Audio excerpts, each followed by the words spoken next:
Hey guys, it's Michael. I'm coming from you live from my Canon EOS T3i. It's using the built-in microphone so that in the future, when a video comes out about microphone comparisons, you can also use this to compare it with.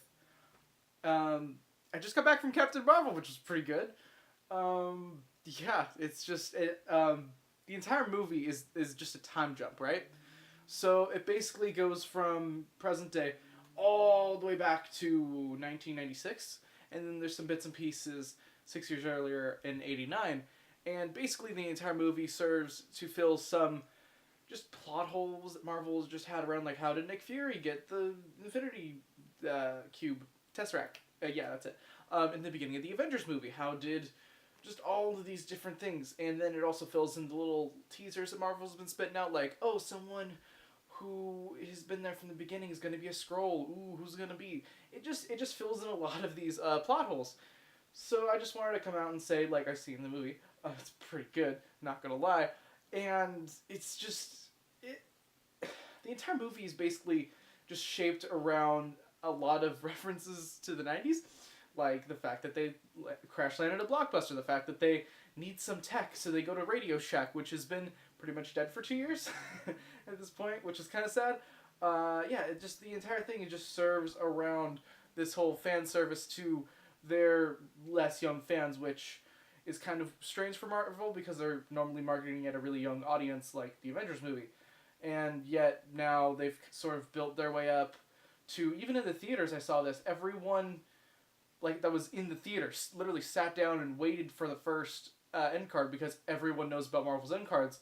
Unfortunately, not everyone knows about the second end card, where like a bunch of people just left before they seen what happens after the credits roll, which is the cat vomits up the Tesseract. It's an experience. It's a lot to take in. There's a lot of time jumps. It's kind of hard to follow because in some, and this is criticizing the movie, in some bits and pieces, the camera just like it focuses on something, and then in trying to keep focus with it, it moves around a lot. But this is with 24 frames a second, so you get a lot of motion blur, and it's very hard to follow something with a lot of motion blur.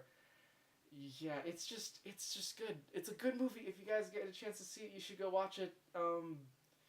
Yeah, basically, the entire thing is revolved around the Kree and the Skrulls, which are an intergalactic race. Well, two intergalactic races in with war with each other over whether or not one submission to the other should. Yeah, it's a whole thing. Yeah, you guys should go watch it. It's pretty good, and yeah, that's all I have to say.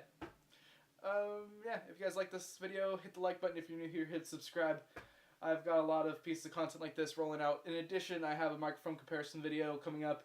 I have a headphones review coming up. I have a video where I drop this off a building coming up. So if you guys want to see stuff like that, you should definitely hit subscribe. See you guys. Bye-bye. One more thing I forgot to tell you guys. It does explain the origin of Nick Fury's eye, where like the cat, or the not cat, I guess, because it defeats a whole bunch of guys in this really intense fight scene. Just scratches his eyes and it's gone. He's like it's not really gone. It's just I guess it gets infected, but like there's no healing from that like cat claw, which is what gives Nick Fury his whole thing. And then Coulson comes in and he's like, oh wow. So did this really happen, yada yada yada, during this Kree attack? And he's like, I'm not going to confirm nor deny the information.